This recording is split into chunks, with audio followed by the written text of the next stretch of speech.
നാളത്തെ പ്രൊമോ വിശേഷത്തിലേക്ക് എല്ലാവർക്കും സ്വാഗതം. മനു അലീനയുടെ അടുത്ത് വന്നിരിക്കുന്നുണ്ട്. അലീനെ, സത്യം പറ, നിനക്ക് എന്താ സംഭവിച്ചത്? ഇത് കേട്ട് അലീന പറയുന്നുണ്ട്, ഞാൻ പറയാം, പക്ഷേ മനുവേട്ടൻ പ്രശ്നമൊന്നും ഉണ്ടാക്കരുത്, മറ്റാരോടും പറയരുത് എന്ന് പറയാണ്. ശരി, ഇല്ല, ആരോടും പറയത്തില്ല എന്നിങ്ങനെ മനു വാക്കു കൊടുക്കുകയാണ് അലീനയ്ക്ക്.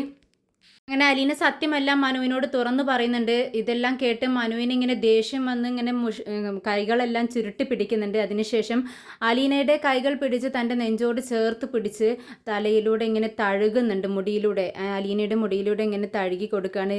ഇത് അലീനയ്ക്ക് വളരെ ആശ്വാസമാവുകയാണ്.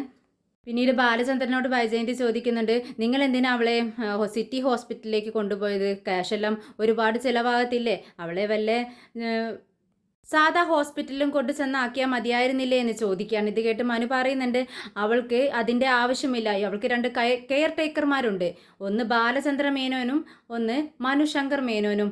എന്താ, നിനക്ക് ഇഷ്ടപ്പെട്ടില്ലേ എന്ന് ചോദിക്കുകയാണ്. ഇത് കേട്ടിട്ട് നമ്മുടെ വൈജയന്തി വളരെ ദേഷ്യത്തോടെ ഇങ്ങനെ ബാലചന്ദ്രനെ തന്നെ നോക്കി നിൽക്കുക കേട്ടോ. എന്നാൽ ബാലചന്ദ്രൻ ഇതൊന്നും ശ്രദ്ധിക്കുന്നില്ല, വീട്ടിൽ നിന്നും ഇറങ്ങി പോകുന്നുണ്ട്.